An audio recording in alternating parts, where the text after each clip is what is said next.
You're very welcome back to the show. Let's talk about robins, and we touched on robins, and we talked, of course, with Guy a little bit about feeding birds at this time, because it is very cold over the next few days, but we've had a lot of questions in about robins.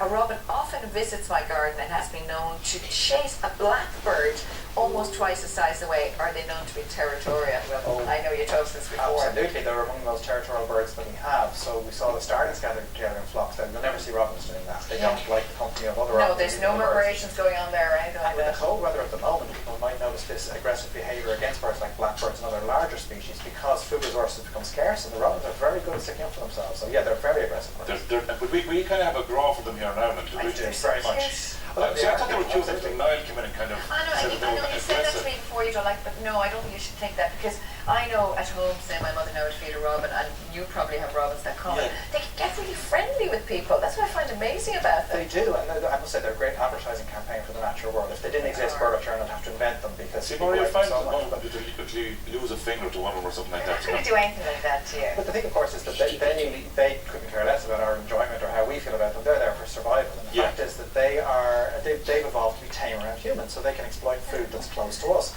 And we're happy to let them do that because they're beautiful, and they sound beautiful. And of course, they have learned that other birds won't come so close to us, so humans are very good for that. So they must be kind of brave as well. They're trusting, but they're also brave. We've got some great shots in for people. I couldn't believe that they came this close. Yeah, this is Anthony Craig in Donegal. This is his wife, Jacqueline Craig, and their dog. The dog too. Wow. Look at that. Well, yes, and robins can be tamed like that. You know, they learn that a person doesn't mean any harm, and they can take food from But this is unusual, though, Niall, is it? Well, with perseverance, anyone can do it. So many robins do this. I remember when I was about 7, I had a robin who used to do this with me, and it was fantastic. You never forget. For a child, you never forget this. It's magic. And do you remember a robin coming that close? Who's that shot again there, James? Is that Jerry, or is it?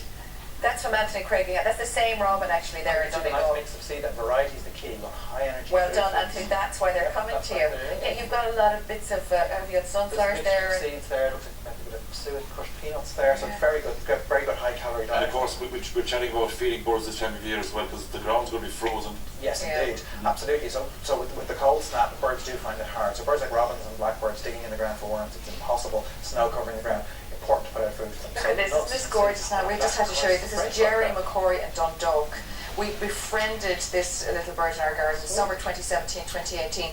She fed off my hand, and then we fed her three young, on a continuous basis, all the members of the family. We can see that even probably the youngest members of the family feeding there. How do you get a robin to befriend you? It's patience, and the thing is, you have your hand out. If you're holding it out for too long, it makes you quite sore. So I suggest resting on a wall. Something they find irresistible is grated cheese. So try that, and don't look directly at them, because if you're making eye contact, they get a bit nervous. So look away, pretend like you don't care. And after a couple of days of trying this, they often will come down, and then they learn that you're safe. They'll sit on your head, they'll sit on your shoulder, and they can tell the difference between different humans. How long will it take?